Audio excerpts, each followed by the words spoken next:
در ناحیه فرخور روز اویلا امسال نزد مؤسسه تحصیلات میانه عمومی رقم 15 در دهه خرمزمین با اشتراک هنرمندان و کدبانوهای بهترین ناحیه با پیشنهاد طعامهای ملی شروع گردید.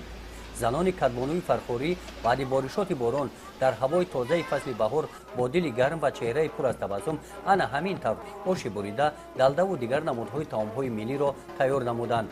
در گوشه دیگر محصول دستان هنرمندان مردمی از همه جماعت‌های دهات ناحیه و مرز تماشا گذاشته شدند. در این نمایش قید کرده شد که در ناحیه فرخور کم نیستند زنانی که در سمت بنیادکاری و سازندگی احیای هنرهای مردمی نقش مهم گذاشتند. این زنان هنرمند در حیات اویلویشان موفق گردیدند. آنها میگویند که اویله و هنرمندی با هم علاقمندی زیست دارد.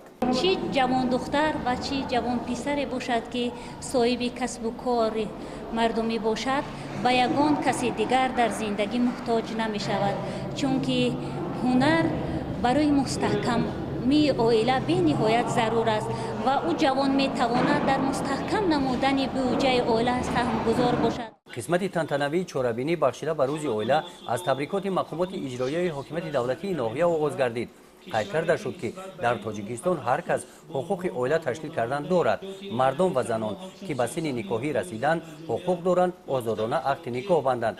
دولت اویله را همچون اساس جمعیت حمایت میکند. در این چورابینی از جماعت شهرک و جماعت‌های دهات اویله‌های نمونوی دعوت کرده شدند.